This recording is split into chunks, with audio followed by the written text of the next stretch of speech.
Just hours after a ceasefire between Israel and Hamas came into force this morning, there were clashes between Israeli police and Palestinians around the Aqsa Mosque in the Old City of Jerusalem.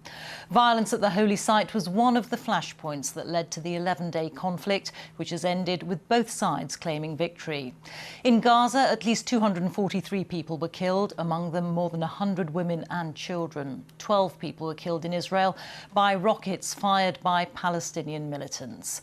Our Middle East editor Jeremy Bowen reports now from Gaza.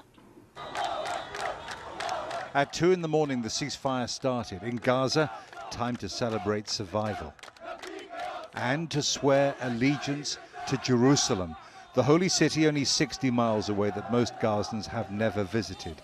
Israel forbids it. We sacrificed everything for Jerusalem, he's saying. And in Jerusalem, Palestinians were up late too, delighted that Hamas declared they were fighting for Palestinian rights in the city.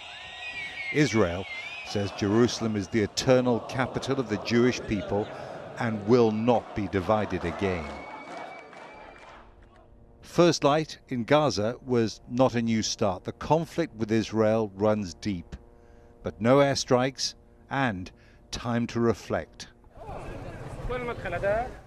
Men from Islamic Jihad, which fought alongside Hamas, had no regrets. They paraded in Khan Yunis, one of Gaza's towns, to bury 9 men from their unit. They were killed in a strike on a tunnel on the 4th day of bombing. Hamas thought the tunnels were safe. Locating and hitting them from the air was a significant achievement for Israel.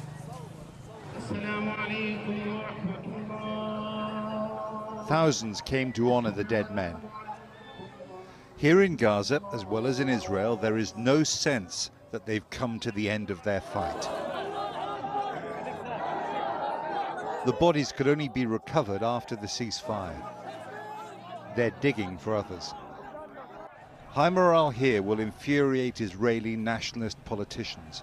One said Israel had surrendered to terrorism. This is a huge demonstration of support for the armed wing of Hamas, the Qassam brigades.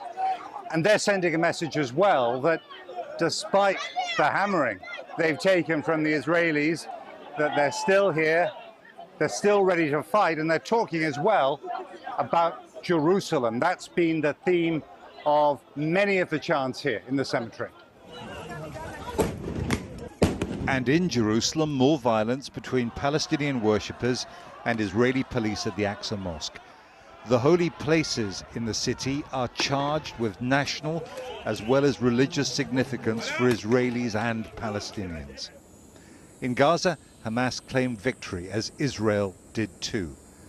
The ceasefire stops the killing until the next time. It doesn't settle the conflict or even freeze it. But it has transformed Gaza's streets. The people are out of hiding. A day ago, going out could get you killed. Now, there's a chance to feel alive.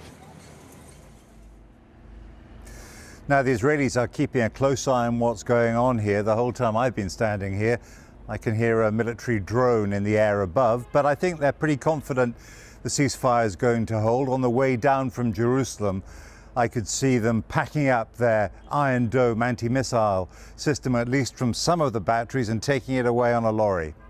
Now, southern Israel was absolutely paralyzed by the attacks, even though there was that big disparity in casualty levels. And here in Gaza, there's a lot of rebuilding to do. People have lost their homes. But as well as that, the militant groups will be rebuilding their smashed up positions, probably their tunnels, and most of all, their arsenals.